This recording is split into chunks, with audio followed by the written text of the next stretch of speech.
The seat switch. The airport was crowded that morning like most early flights. People shuffled through gates with sleepy eyes, holding overpriced coffee cups and dragging small suitcases behind them. It was just after sunrise, and Flight 227 to Denver was boarding slowly, row by row. Everything seemed normal, but no one on that plane knew that within the next hour something completely unexpected would happen, and it would all begin with one quiet man and an angry woman with a loud voice. Keanu Reeves had entered the airport quietly through a side entrance, wearing a black hoodie, sunglasses, and a soft smile. He didn't use VIP lounges or security, shortcuts. He waited in line like everyone else, scanning his boarding pass without a word. He took his window seat in row 8, leaned back, and closed his eyes. But before the plane could finish boarding, a tall woman with bright red nails and sharp heels stopped beside him and frowned. "You're in my seat," she said loudly, looking down at him. Keanu opened his eyes gently and checked his ticket. "This is 8A, right?" he asked in a calm, low voice. "Yes," she snapped. "But it's my seat. I specifically requested the window. I'm claustrophobic." Keanu blinked. There was no malice in his eyes. "I think we might have the same seat," he said, softly offering his ticket. The woman didn't even glance at it. She waved her hand. "Doesn't matter. You're probably one of those economy upgrades who gets lucky. I paid for this, please move." A flight attendant approached, clearly noticing the scene building up. "Is there a problem?" she asked with a forced smile. The woman turned quickly, her voice rising. "Yes, this man is in my seat. I paid extra for a window. I need this seat." Keanu stood up slowly, brushing his hoodie down. "It's all right," he said. "I'll move." "You have another seat?" the attendant asked. Keanu nodded. He had a seat. It was assigned. But he didn't argue. He walked down the aisle and quietly took an empty seat farther back, one closer to the restroom near the galley. It was noisier, more cramped. But he didn't complain. The woman sat down in the window seat triumphantly, adjusting her coat and makeup as though she had won a battle. But several passengers had watched what just happened, and something about it didn't sit right. Minutes passed. The engine started humming. People settled into their seats. But one man, sitting 2 rows behind the woman, leaned over and whispered to his wife, "Is that Keanu Reeves?" His wife nodded. "I think it is. He just gave up his seat without a fight." "The woman didn't even thank him," the man muttered. As the plane began to taxi toward the runway, more whispers began to move through the cabin. People stared, subtly, at the back of the plane where Keanu now sat, quietly reading a small book. He wasn't trying to be seen. In fact, he was doing everything not to be noticed. But the thing about kindness, true, quiet kindness, is that it finds its way into the light, even when it's hidden in the shadows. 9 minutes later, just before takeoff, the intercom crackled, to life. "Ladies and gentlemen," said the captain, "we'll be holding on the taxiway for a moment. Please remain seated," the passengers murmured. Then a tall man in a pilot's uniform stepped into the cabin. He wasn't just any pilot. This was Captain Harrison Brenner, a decorated Air Force veteran with over 30 years of flying experience. He walked down the aisle slowly, scanning the rows. He stopped at seat 24C. "Mr. Reeves?" he asked. Keanu looked up, a little surprised. "Yes? May I have a word with you?" Keanu stood up politely. The pilot lowered his voice, but those nearby could still hear. "Sir," he said, "would you please follow me back to your original seat?" Keanu raised an eyebrow. "I thought someone else needed it." "We'll handle that," said the pilot. "It's been taken care of." Keanu followed the pilot back up the aisle. The woman in the window seat turned red the moment she saw them. "Is there a problem?" she asked quickly. "Yes," the pilot said without changing his tone. "You're in Mr. Reeves's seat. You'll need to move." The woman blinked. "But ma'am, this passenger has earned the seat." "More than you know. Please move." She looked around. People were watching now. Phones weren't out, yet. But the silence said everything. She grabbed her purse and moved without another word. Keanu sat down, still calm, still silent. "Thank you," said the pilot. Then he spoke louder. To the whole cabin. Ladies and gentlemen, he said, many of you may not know this, but sitting in row 8A is a man who not only brings joy and inspiration through his films, but who also performed a private act of courage last year in Kabul. During the evacuation, the cabin was silent. He never spoke about it. No interviews, no press, but a few of us know. He shielded 3 children during a bombing attempt outside the airport wall. He carried one of them through the gate and refused to leave until the others were safe. A gasp ran through the cabin. The pilot nodded slowly. We don't always recognize the quietest heroes, but today, we do. The woman who had forced Keanu out of the seat shrank into the back row, her eyes wide with shame. And, Keanu? He only looked out the window, his face calm. He didn't say a word, but the entire plane felt it. A man who could have claimed the spotlight stayed silent. A man who could have demanded respect gave it instead. And now, the world was watching. Whispers. In the cabin as the plane lifted into the sky, a new silence took over the cabin. It wasn't the usual stillness of early morning flights or the quiet hum that came with altitude. This silence was heavy, like the entire plane was holding its breath, unsure what to say, unsure how to process what had just happened. Row 8A remained calm.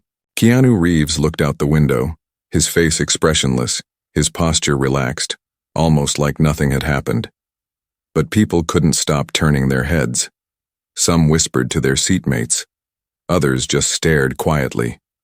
A few looked away, uncomfortable now, realizing they'd judged someone by his worn-out hoodie and quiet voice. The woman who had claimed his seat, her name was Delilah, sat rigid in the last row, chewing her lip and blinking rapidly. Her hands trembled slightly. Her plan had been simple. Board early, grab the window and make a show if needed. She didn't like tight spaces and hated middle seats even more. She thought the man in her seat was just another tired traveler. Maybe a construction worker, maybe someone who wouldn't push back, but she hadn't known, and that made it worse. As the plane leveled out and the fasten seatbelt sign turned off, a flight attendant came by with a tray of juice and water. She stopped at Keanu's row and leaned down. Would you like something to drink, sir? She asked gently. He looked up and smiled. Just water, thank you. She hesitated a moment longer. And if there's anything you need, anything at all during the flight, please let me or the captain know. Keanu nodded. I appreciate that. As she walked away, she stopped 2 rows back. A boy, maybe 12 years old, had been staring wide-eyed at Keanu since takeoff. The boy's father noticed and leaned over. You okay, buddy? He asked. The boy nodded slowly. Is that really him? His dad smiled. Yeah, it is. The boy looked down at the small sketchbook in his lap. He had drawn a picture before boarding. Not of superheroes or spaceships. He had drawn John Wick holding a puppy. It was rough, but the details were careful. After a moment of silence, the boy stood up, gripping the sketchbook with nervous fingers. He walked slowly toward row 8, stopping beside Keanu's seat. Keanu turned and met his eyes. Hi, the boy whispered. I drew this for you. He held out the sketchbook with both hands. The drawing was simple, but there was heart in it. Keanu looked at it for a long second, then smiled, warmly, fully. This is beautiful, he said softly. What's your name? Elijah. Elijah, Keanu repeated. Thank you. May I keep it? The boy lit up. Yes. Then I'll treasure it. Keanu tore the sketch from the book gently and folded it, placing it in his coat pocket. He didn't make a big show of it. But Elijah would remember that moment forever. When Elijah sat back down, people around him smiled. Some had tears in their eyes, but not everyone was smiling. Delilah, still in the back row, was gripping the armrest. The turbulence in her chest wasn't from the plane. It was guilt. She remembered how she'd barked at him, how she'd assumed the worst. Why had she done that? As the hours passed, the flight continued like any other. Snacks were served, people dozed off. A few watched movies on seatback screens. But under all of it, The energy in the plane was different. Now, respectful, thoughtful. Then, halfway through the flight, an older man stood up shakily. He had been sitting beside the emergency exit, reading a book in silence. He wore a navy blue cap with faded gold letters, Vietnam veteran. He walked slowly up the aisle, steadying himself on the seats. When he reached Keanu's row, he stopped. "Sir," he said softly. Keanu looked up. "My name's Walter. I just wanted to say thank you." Keanu stood and shook the man's hand. "Thank you for your service, sir." Walter held his hand, a second longer than necessary, then leaned in. "They don't make them like you anymore." Keanu smiled again, but this one had a shadow behind it. He didn't answer. Walter returned to his seat. The quietness in the cabin deepened, but the moment that changed everything wasn't that handshake. It came when a stewardess rushed forward 10 minutes later, a look of panic on her face. "We have a medical emergency," she said into the intercom. "Is there a doctor on board?" The flight crew moved quickly. A young woman had passed out near the rear lavatory. She was breathing, but barely. Her hands were clammy and her eyes wouldn't open. Another attendant checked her pulse. Passengers turned in their seats, murmuring. "Do we have any medical personnel?" the announcement repeated. No one moved, until Keanu stood up. He walked down the aisle calmly, but with urgency. When he reached the young woman, he knelt down, removed his hoodie, and placed it under her head. Then he leaned close and whispered something no one could hear. The attendants watched, stunned. "Are you a doctor?" one of them asked. Keanu shook his head. "But I've been trained for emergencies." He checked her breathing. "Low blood sugar. Diabetic, probably. She needs sugar. Something sweet." The attendant ran to the galley. Someone handed over a bottle of soda. Keanu gently raised the woman's head and tipped the liquid between her lips. After a few seconds, her fingers twitched. "That's it," he said softly. "You're okay." And then, she opened her eyes. The cabin erupted in quiet gasps. People applauded, not loudly, but with sincere emotion. Even the pilot's voice came over the speaker again. "Mr. Reeves. Thank you. Again." Keanu nodded once and helped the woman sit up. She looked around, confused. "You fainted," he explained gently. "But you're going to be all right." And just like that, he returned to his seat. He didn't ask for praise. He didn't want the spotlight, but the universe had its way of shining it on him anyway. People didn't know what to make of him. Some called it luck. Others called it fate. But to the passengers of Flight 227, something was clear now. This wasn't just a celebrity in a hoodie. This was a quiet guardian, hiding in plain sight. The stranger in first class as the plane soared above the clouds. Heading west, the air inside the cabin remained thick with quiet wonder. People spoke in hushed tones, as if louder words might break the strange magic that had settled on Flight 227. No one looked at Keanu Reeves the same way anymore. He wasn't just a movie star to them. He was something else now, something more real, more human, more unshakable. Even those who hadn't seen the seat incident or the medical scare had now heard about it. News had traveled seat to seat, like soft wind. And somewhere in that whispering wind, something changed in the hearts of everyone on board. They had boarded expecting a flight like any other. But they were witnessing something rare. A man who carried humility like armor, who helped without asking, and who vanished back into silence without demanding credit. An hour later, the captain announced that turbulence was expected and the crew should prepare for a rough patch. The cabin lights dimmed and seatbelts clicked back into place. Outside the window, clouds gathered like soft mountains. In first class, a man in an expensive navy blue suit tapped his finger impatiently against the armrest. He had noticed Keanu earlier and scoffed to himself.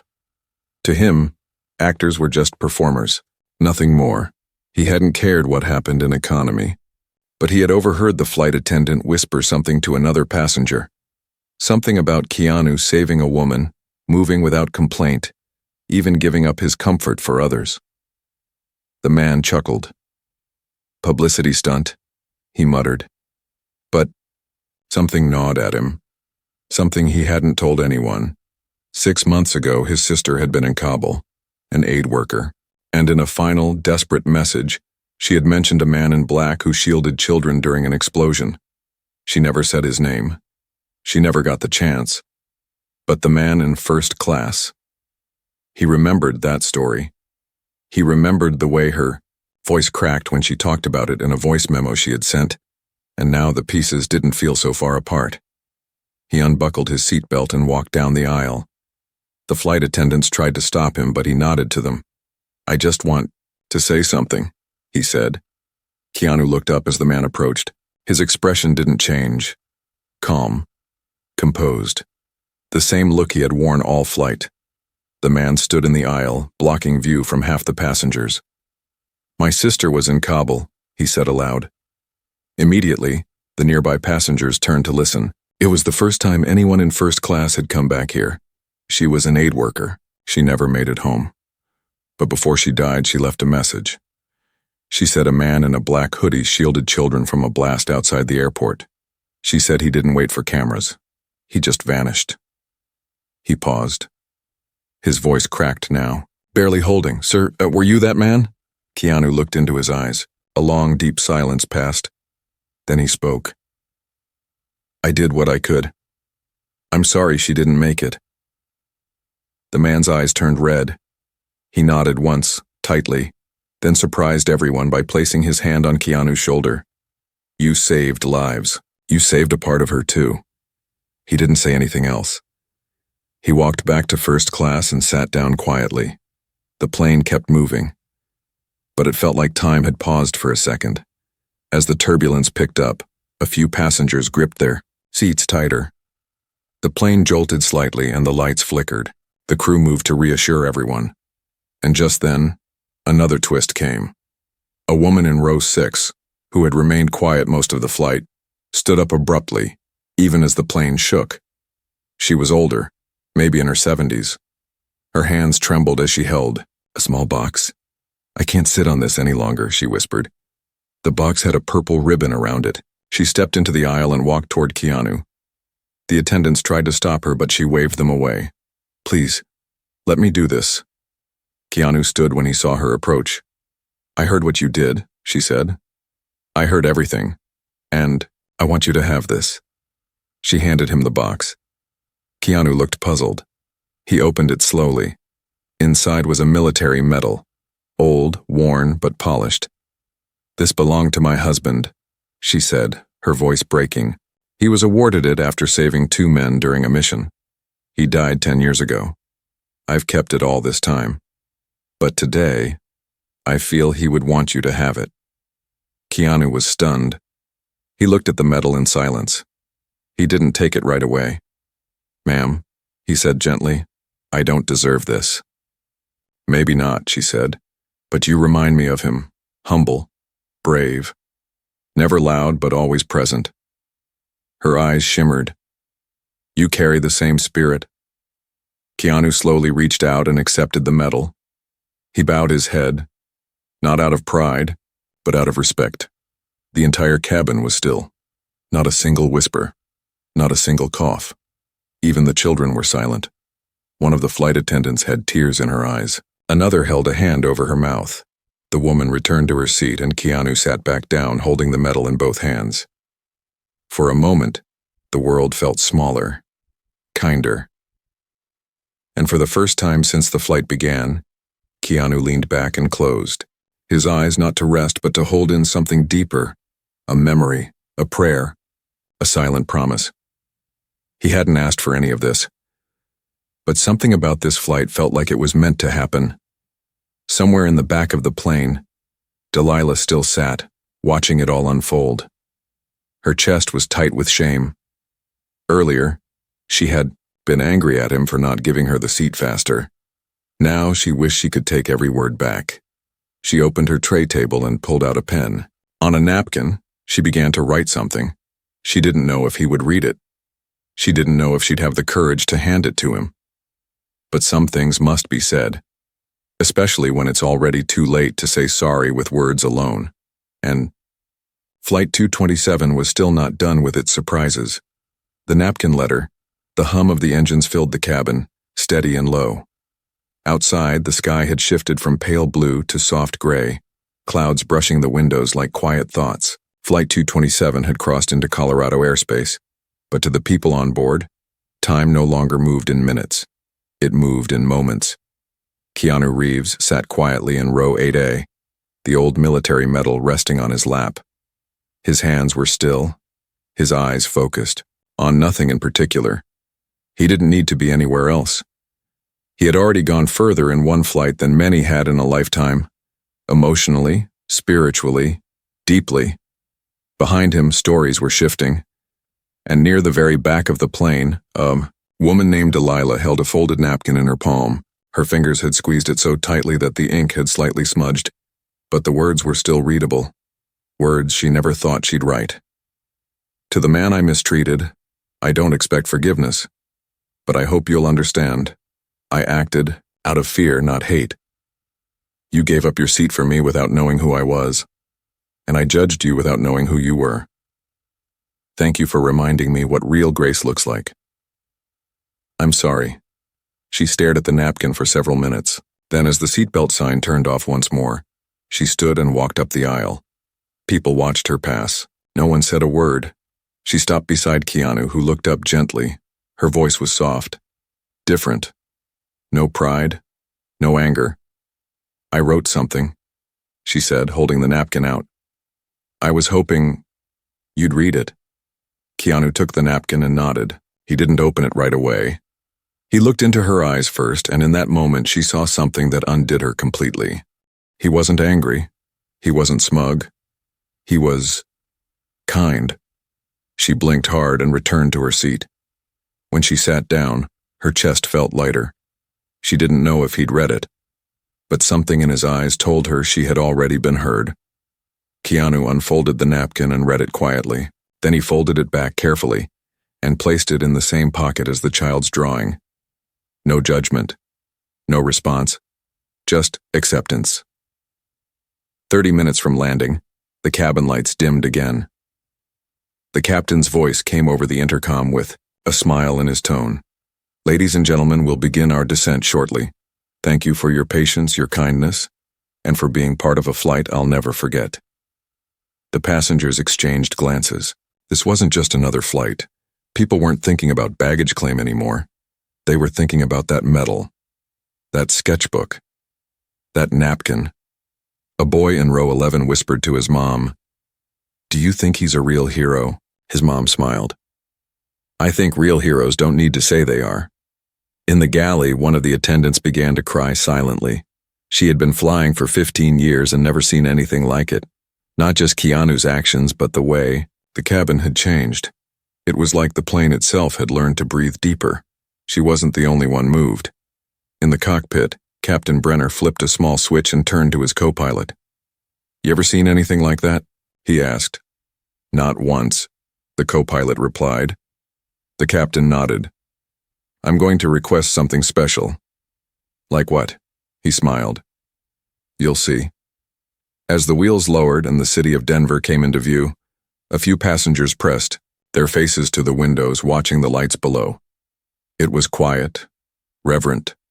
No one complained about the delay. No one checked their phones.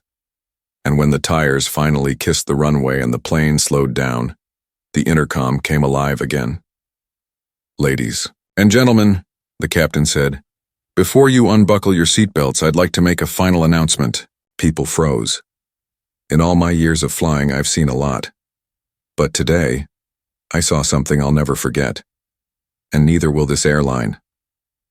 There was a pause. "We've been granted permission to keep this flight on the ground a little longer, before deboarding. And we're honored to do so for one reason." He cleared his throat. "On this aircraft is a man who never asked for anything. Not praise, not rewards, not attention. And yet today he reminded all of us what it means to be good, even when no one is watching." Keanu looked up from his seat.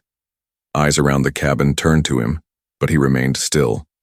"So," the captain continued, "with your permission, we would like to award him with a token of our gratitude." A flight attendant approached Keanu and handed him a small box. It wasn't fancy, it wasn't gold, but inside was a silver pin, engraved, with the words honor in silence, courage and kindness.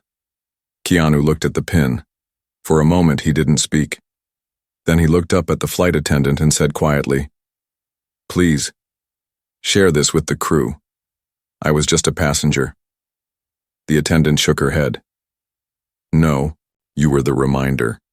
And that was the moment the entire plane stood, one row at a time. Not rushed, not for their bags, but to give a silent standing ovation, one that needed no clapping, just rising. It was the quietest honor flight 227 would ever see, and it belonged to a man who had tried to stay invisible, but couldn't help shining. As passengers finally began to deboard, many stopped by Keanu's seat just to place a hand on his shoulder or whisper a soft, "Thank you." Some handed him notes. Others gave him small trinkets. One woman, trembling, handed him a photo of her son in uniform. She didn't say a word, just nodded. Keanu held it carefully. At the gate, reporters were waiting. Someone had tipped them off, but Keanu slipped out a side exit before they could reach him. He didn't need the cameras. He had already left something far brighter behind, something no lens could capture. He left as quietly as he came, but no one on that flight would forget him, especially not the boy with the sketchbook, or the woman with the napkin, or the pilot who watched a different kind of hero rise, without ever standing on a stage. Echoes beyond the runway, Keanu Reeves walked through the quiet corridor of the airport, his hood pulled over his head once more. There was no entourage, no press team, no red carpet waiting, only a few late passengers rushing to catch their flights, and one janitor pushing a cart full of cleaning supplies who looked up, blinked, and quietly whispered, "Thank you." Keanu simply nodded. He moved toward the exit slowly, feeling the weight of the metal in one pocket, the folded drawing in the other, and the napkin resting between them both like a bridge between past and present.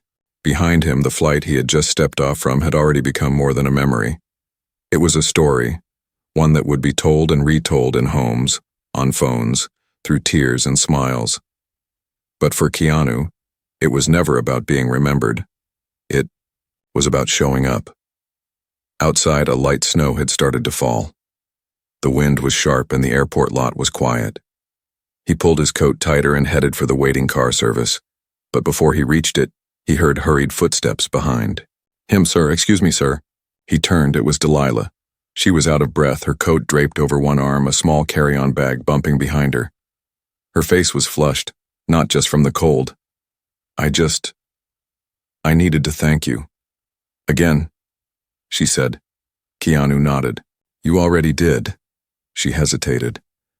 "I know, but something changed in me back there. I've spent years moving through life like it owes me something. And watching you, how you treated me, even after how I acted, it shook something loose, inside me."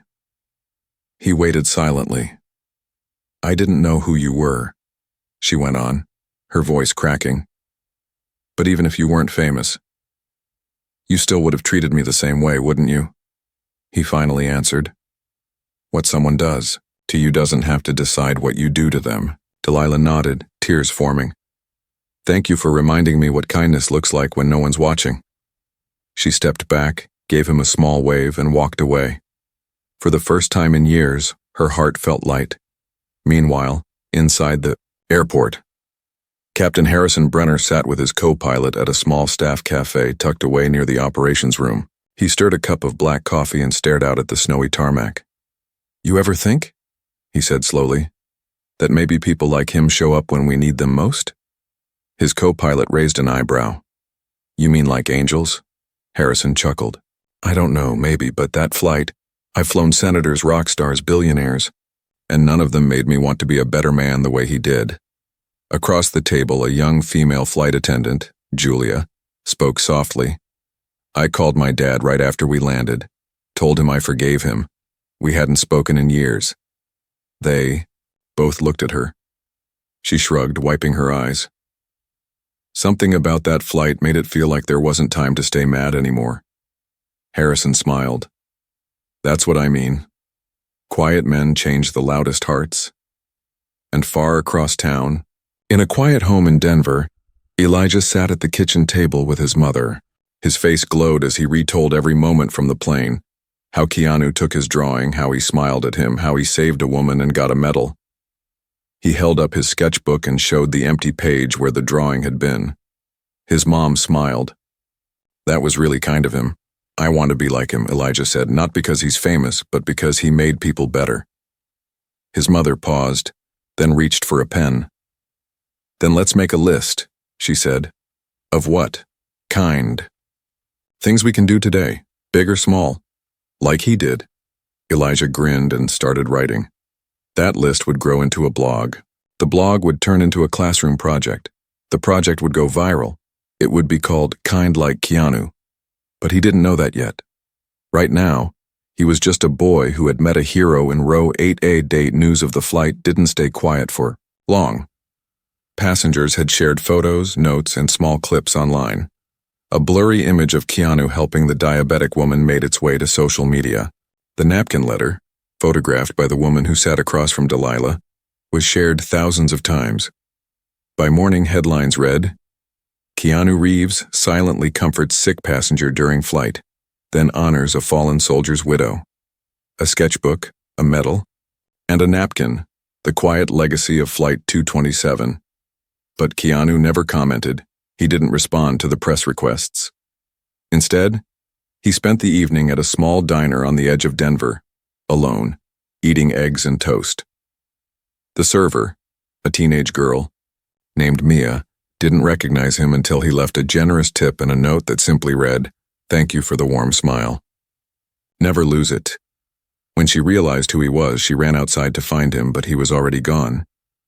Back at the airport, ground crew workers who had heard the story began placing handwritten notes inside first aid kits aboard future flights. One of them read, "In case of emergency, add kindness." Another said, "Heroes wear hoodies too."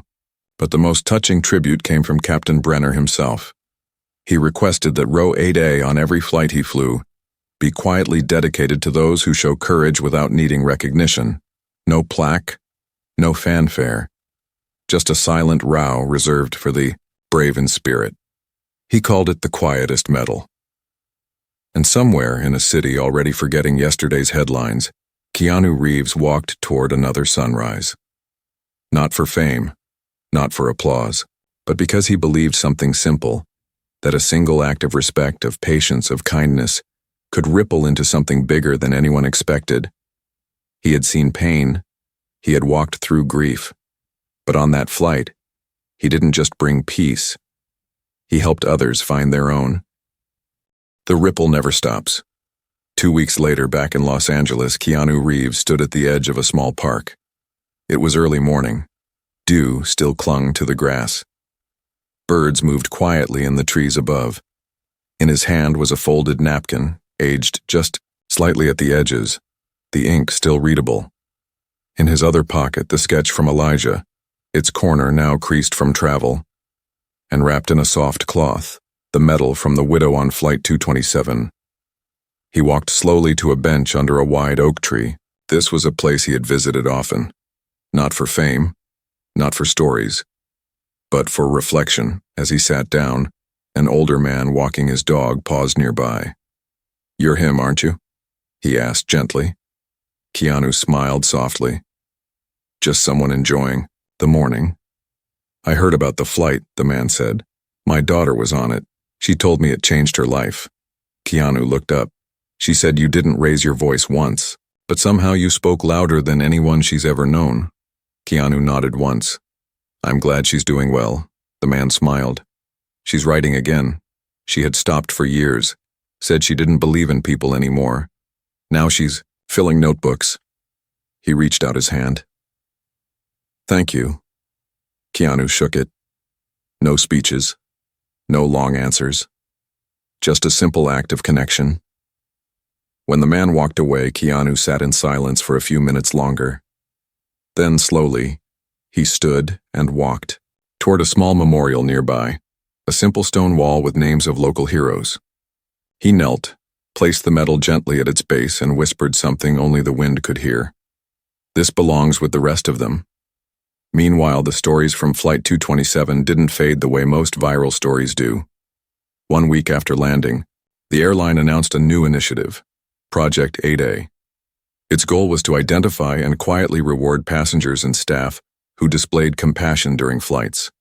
Not the loudest, not the most visible, just the kindest. Every month, someone would receive the silver pin engraved with the same message Keanu had been given: honor in silence, courage in kindness, and passengers would never know who would receive it until it happened. Because kindness doesn't need a stage, it just needs a chance. In a school in Kansas City, a group of 7th graders were reading about real-life heroes. Their teacher, Mrs. Sanchez, brought in a news article titled, "The Man in Row 8A." She didn't say it was Keanu Reeves at first. "I want you to tell me why this person is important," she said. The students read in silence. Halfway through, a boy named Malik raised his hand. He helped people without being told. And he didn't brag. That's real hero stuff. "Exactly," Mrs. Sanchez said. "Now imagine if each of you lived like that for one day. What would change?" A girl in the back whispered, "Maybe the whole school." By the next day, lockers were filled with handwritten notes of encouragement. Bullies paused before speaking, and one kid who always sat alone found 4 friends sitting beside him at lunch, and it all started with one man moving out of a seat and into people's hearts. Elijah's blog grew faster than anyone expected. It had started as a list of kind acts. Then it became a place where people could share what they had seen or done in honor of Flight 227. He wrote a post titled, "Row 8A isn't just a seat, it's a choice." It was shared by thousands, including teachers, veterans, nurses, and even a few celebrities. But the biggest surprise came when his mom checked the mailbox one morning and found a small, plain envelope with no return address. Inside was the sketch Elijah had given Keanu, but something had been added. A signature. "Thank you for sharing your art with me." It reminded me why I still believe in people. Keanu, the envelope, also held a second note, not written by hand, but typed. "Keep creating. The world needs more boys like you, and men who don't forget where they came from." Elijah cried when he read it. Then he pinned it above his desk and started drawing again. Not just action heroes, but real heroes. People he saw doing good every day, and next to each sketch he wrote, "Inspired by the man in row 8A. One night in a quiet restaurant in Santa Monica, the same airline pilot, Captain Harrison Brenner, sat at a table with his wife. The server brought their drinks and said, "Anything else for you?" The captain looked up and smiled. "No, thank you. Just a peaceful evening." The server nodded and turned to go, but then hesitated. "Sir, I was on your flight 2 weeks ago, the one with Keanu Reeves. I was 3 rows behind him." The captain raised his eyebrows. "Small world. It changed me," the server said quietly. "I started volunteering after work, and I forgave my brother." The captain raised his glass. "To quiet heroes," he said. They clinked glasses. As for Delilah, the woman who once barked at a stranger for being in her seat, she began writing letters, not angry emails, not complaints, real letters to her neighbors, to her parents, to people she had wronged or ignored over the years. She called it her napkin promise. And she kept it. In her purse, she still carried a copy of that note she had given Keanu, not because she was proud of her mistake, but because she wanted to remember the lesson. That grace is a gift that comes wrapped in humility. And Keanu? He kept walking, he kept living simply. You might find him on a park bench, or helping someone pick up groceries in a quiet store, or maybe sitting beside a stranger who just needs someone to talk to. He didn't talk about Flight 227. He didn't need to. Because when kindness is real, it doesn't need a microphone. It needs only a moment, a choice, and the heart to follow through. And somewhere, in the pocket of his coat, beside that folded napkin and the child's drawing, was a little silver pin with 5 small words: honor in silence. Courage, in kindness. It was more than a memory. It was a way of life, a ripple that would never stop.